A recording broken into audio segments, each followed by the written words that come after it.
Alice Sands has been living with dementia for the last few years. On the whole, she copes well and still lives on her own, but the dementia does affect her. On a day-to-day basis, words, especially if I'm nervous, and sometimes it can be words that I know perfectly well, but they just will not come into my mind, and then I'll end up doing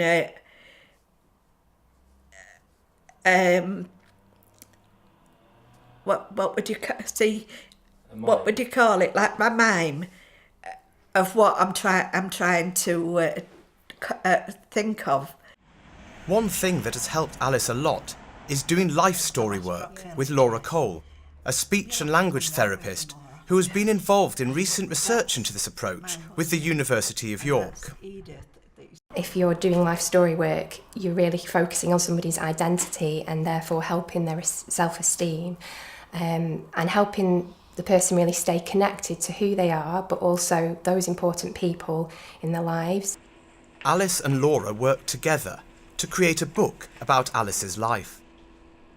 Well, I thought it'd be nice for my grandchildren, really, when I thought about it properly.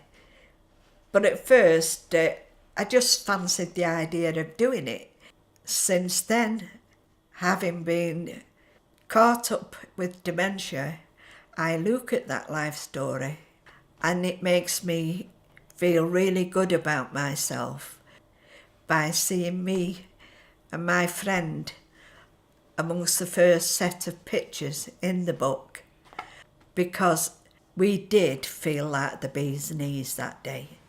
There's no single right way to do life story work, and the process is just as important as the end product. It can be very useful to produce some kind of product that enables the person then to use themselves independently, that we're facilitating that process. But it's not essential, it is different for everybody. And there are many ways that the ongoing life story work can be used, by family, by carers, and by organisations. So, for example, within a residential home, it brings a lot more opportunity for conversation and people to form relationships. I've seen people going around showing all the other residents their book and sparking off lots of different conversations about what's in the book, and then finding that they share a lot in common, opportunities that maybe wouldn't have existed without that.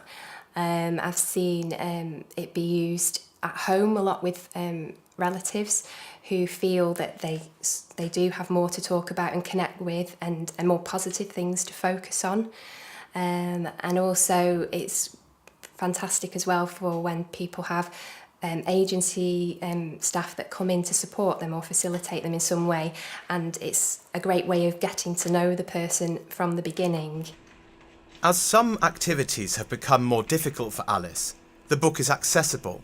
She can look at it whenever she wants, and so can her visitors.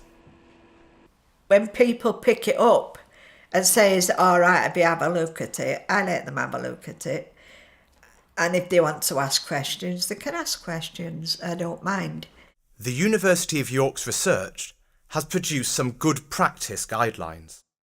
1. While a lot of people like to reminisce and share stories, not everybody does, and some people can even find it distressing. So it's important not to assume all people will want to make a life story. 2. If at all possible, the process should be led by the person living with dementia. They should decide what to include and what to leave out, and how the life story should be used. 3.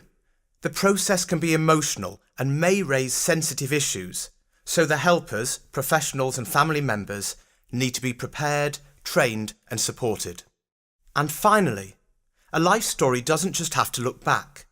It can capture the interesting things people with dementia are doing today and hope to do tomorrow.